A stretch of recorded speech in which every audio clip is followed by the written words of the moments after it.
This year has been filled with really good movies. There's also been a lot of stinker movies, but sometimes there's just some really disappointing movies. So let's go through what I think are the 10 most disappointing movies of the year. Of course, this is based off the movies that I've seen this year so far, so you might have seen a movie that was way more disappointing that I either might have liked or just haven't watched yet. So our lists are going to differ, but yes, here are the top 10 most disappointing movies that I saw in 2024. If you haven't already, make sure to like and subscribe if you like these kind of videos, but let's get into the list. First on this list, I have Gladiator 2. Now, Gladiator 2 wasn't a bad movie by all means, and I didn't necessarily think that this was going to be a monumental achievement or that it was going to be better than the first Gladiator movie, but I was expecting a lot more from it, and I just didn't get that. The thing about Gladiator 2 is that it's good, but not great. There's a lot of stuff that I really did enjoy, but it honestly felt half-baked and felt like we were missing a lot. It seemed like this movie was going above and beyond and really like enhancing what the first movie did. Like now, like we have sharks in the Colosseum and it's filled with water, and you know, on paper that seems pretty cool, but in the final product, it just felt like, wow, this was supposed to be really like badass and violent, but what did we actually get? Some little squirts of blood in the water, that's it? Like it was very disappointing when it came to the violent aspect of the movie, because sorry, but these kind of movies I do go into expecting it to be super violent, just like the first Gladiator movie. Gladiator from 2002 or something is amazing, and it has so much violence that actually sticks with you. And in Gladiator 2, there aren't a lot of moments that stick with you. There's one part in the movie that has stuck with me since I watched it, and it's a line that Paul Mescal says, and he says, "Wood or steel, a point is still a point." That is a badass line, and one that I think will echo through the years. But other than that, nothing super memorable from this movie. Next on this list, I have Brothers, a very strange movie to have on this list because it wasn't in theaters. It was a very fastly released film on streaming services, but when the first trailer for this movie dropped, I thought, yeah, that looks funny. Brendan Fraser just won an Oscar, and he's hilarious, so this must be good. But it really wasn't. Also, I was very mistaken as to who came up with the story for this movie, because in the trailer it moves so fast. I thought it said Ethan Coen, one of the Coen brothers, who directed one of my favorite movies of all time, No Country for Old Men. But no, I was mistaken, and it's Etan Coen, which hilariously enough is the same situation that Bill Murray had when accepting the role for Garfield. He thought there was going to be a Garfield movie written by one of the Coen brothers, and that's why he accepted it. But lo and behold, it was actually Etan Coen that doesn't have an H in the name. So, oopsie. But yeah, Brothers is basically just a story about these two twin brothers who in their past did a lot of petty crimes and thievery, and now one is trying to start a family and one's just getting let out of prison, and then he comes back to the other brother and wants to do another heist to find these gems that their mother lost so many years ago. And honestly, it's just a really poorly written movie that has very little to satisfy. It's not super funny.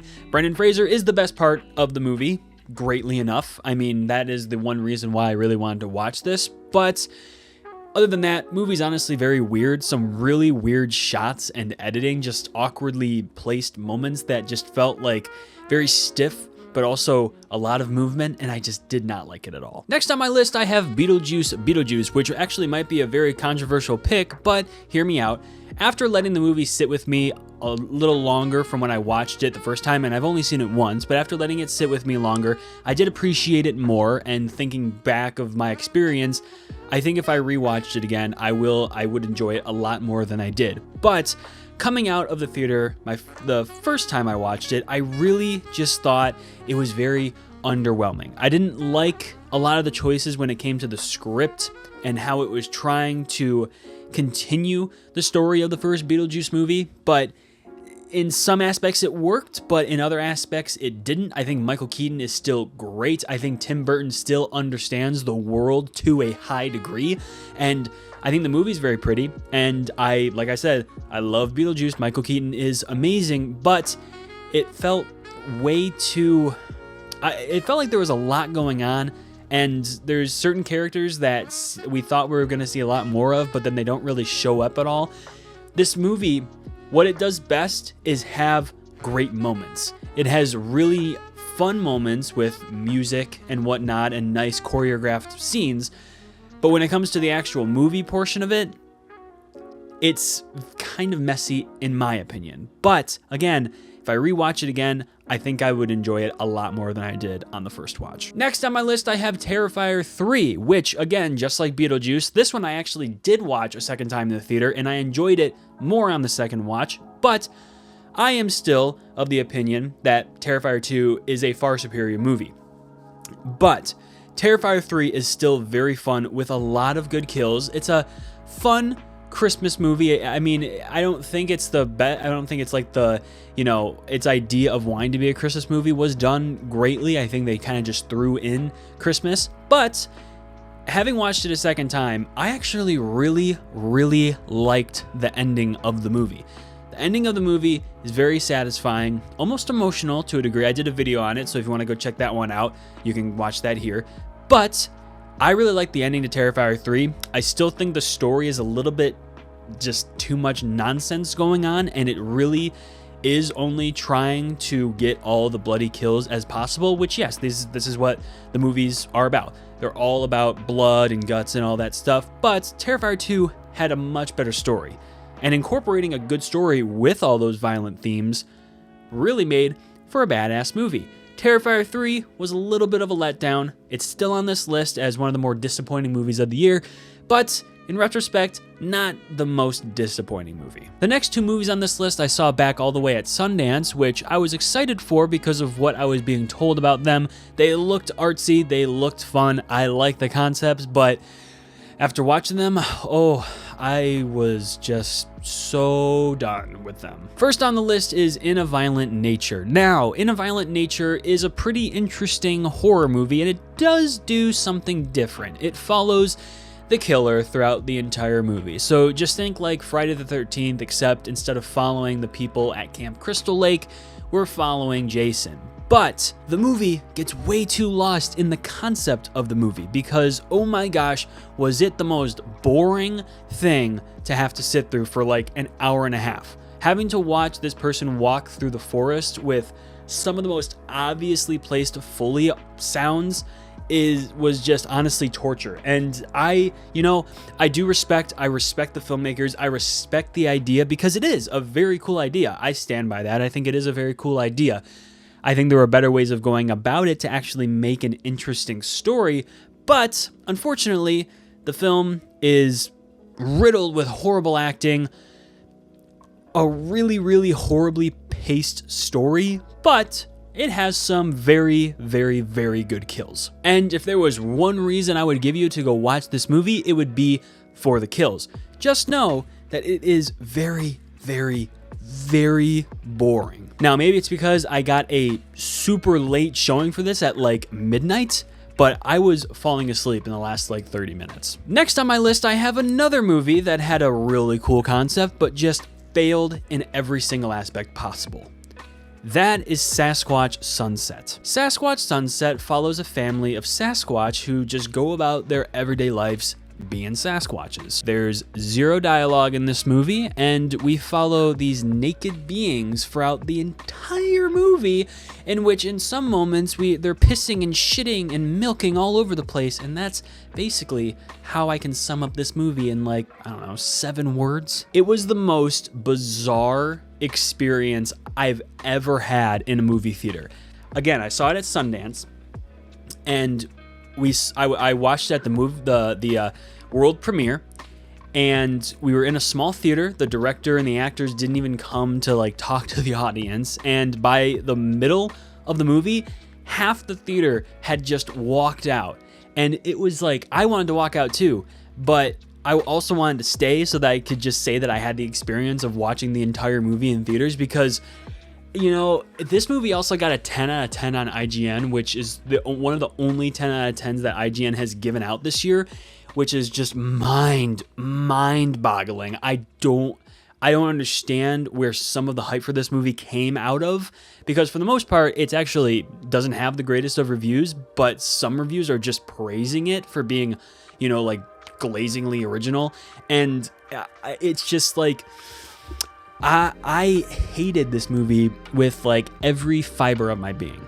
Next on this list, I have another controversial pick, Challengers. Challengers is the latest film, well, not latest film as of now because he just came out with Queer, but Luca Guadagnino's film before Queer called Challengers is a movie about cuckolding. And I was hearing fantastic things about it, and I was very interested myself. Zendaya is a great actress, so I was very interested to see what she was going to be doing in this role. But it was also a tennis movie, which we don't get a lot of tennis sports movies. And it wasn't not entertaining. I think it was still a fine movie. I think it was good. But from what I've seen of all like my movie content creator friends, they saying that it was, and you know, their opinions are valid, you know. But I just didn't get the hype that everyone was praising about this movie, which is totally fine. Sometimes I praise movies that, you know, like half the population hates, and that's fine. You know, we all are gonna have our different opinions, but Challengers just didn't really do it for me. I mean, I like I said, I still think it's a fine movie, but it wasn't anything like monumental. Next on this list, I have Francis Ford Coppola's most recent epic, Megalopolis: A Fable. Someone on Letterboxd reviewed it as Megaflopolis, and it got like 20,000 likes, and that is way better than the movie. But Megalopolis is like a super long movie about Francis Ford Coppola's mind exploding into this world of people that are horrible. Every single person in this movie was shitty. There wasn't one good person in this movie, which, you know, granted, I feel like that's just a reflection on society. But anyways, the movie is just so boring. I mean, this was a movie entirely funded by Francis Ford Coppola himself. And as someone who loves wine so much, it was so sad to hear that he sold his wine company to pay for this movie. Oh my gosh, that was horrible. But on another note, I can respect the man. I think it is very respectable that, you know, he put all of his money, well, not all of his money, but a lot of his money into his dream project, because this was his dream project and he's been wanting to get it made for, I think, like 40 years or something like that. And that's great. I think that was one of the main reasons why I was so excited for this movie, because I was one of the few people that before the trailer even came out, I was defending it. I was like, this is going to be awesome, because from what we saw on like set pictures and leaked images and official leaked images, it looked cool. But then we got the movie, and I was just sitting in the theater, and sometimes I was just laughing because it was so laughable, and it wasn't supposed to be funny. I think the performances were poor. I think the character choices were abysmal. I think the characters were abysmal. I think the insertion of some of the most like famous people of all time in this was just a waste of money, because they really didn't get a chance to like truly shine. But Megalopolis is just one of the most disappointing movies I think of all time, because there was so much backing it up, and there could have been so much good with this, because Francis Ford Coppola is a fantastic filmmaker. He's fantastic, and apparently he's making a new film too, and filming it in 2025. I'm not sure what it's called, but apparently he's making another film, so that's great. I'm still excited for that. But Megalopolis, more like Megaflopolis. We're almost at the end of the video, I promise, but again, if you haven't, make sure to like and subscribe. But let's get into the last two movies. Maxine, the third and final installment in the X trilogy that really sucked. And, you know, I don't think the X trilogy is, you know, I don't think, I think X was actually a pretty overrated movie. I personally think Pearl is a far superior movie, with way better acting, way better storytelling, and just overall just a better movie.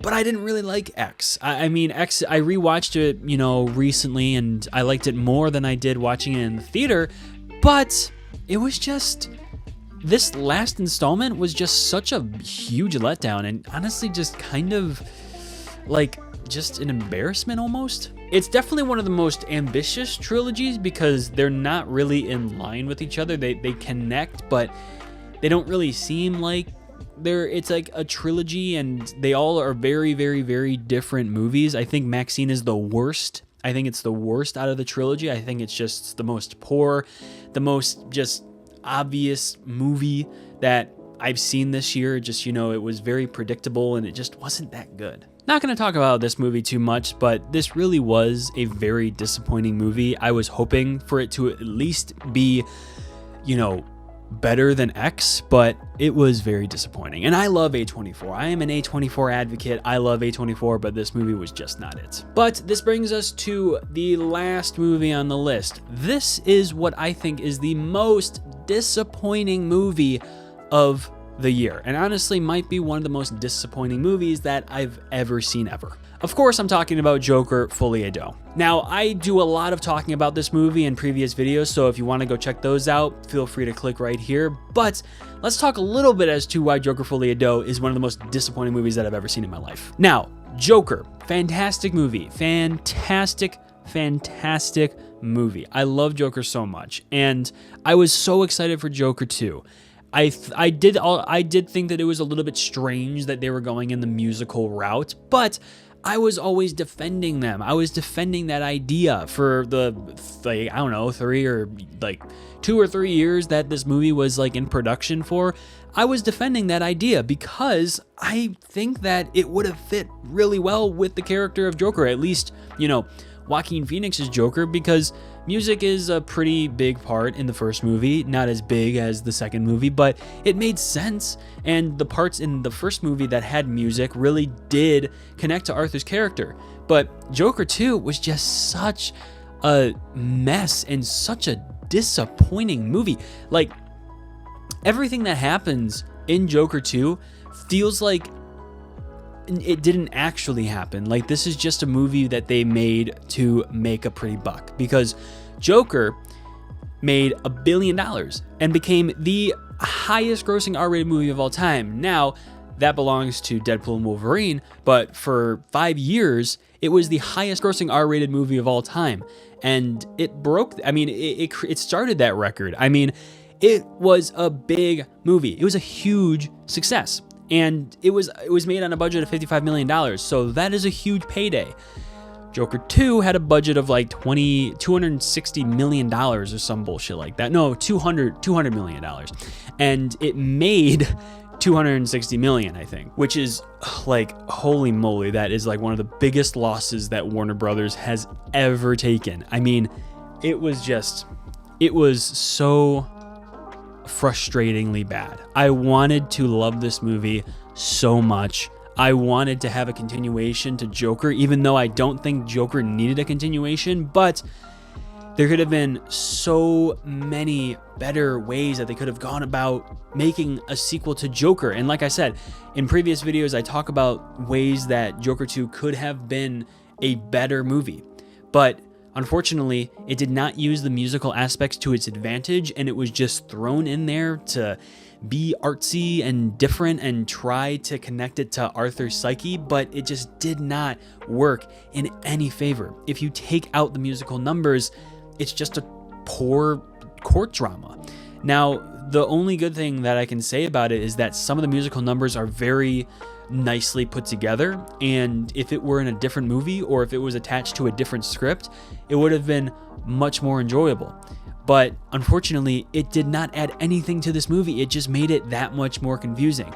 And I just, I also saw it twice, and I liked it ever so slightly more than the first watch, but not enough to think that it's not the most, one of the most disappointing movies that I've ever seen. And I can easily just forget about it and not have it connected to the first Joker movie, but it would have been so much better to actually have a good Joker sequel, because Joker Folie à Deux was such a letdown. But that'll bring it to the end of the video. That was my top 10 most disappointing movies of 2024. I'm curious as to what you think is the most disappointing movie of 2024. Was it Joker Folie à Deux, or did you have just a completely different movie that I might not have seen or have seen but just liked it a little bit more? I want to know. So make sure to let me know in the comments below. If you haven't already, make sure to like and subscribe, but that'll bring you to the end of this video. I appreciate every single one of you. And remember, your movie moment is right around the corner. See you in the next video.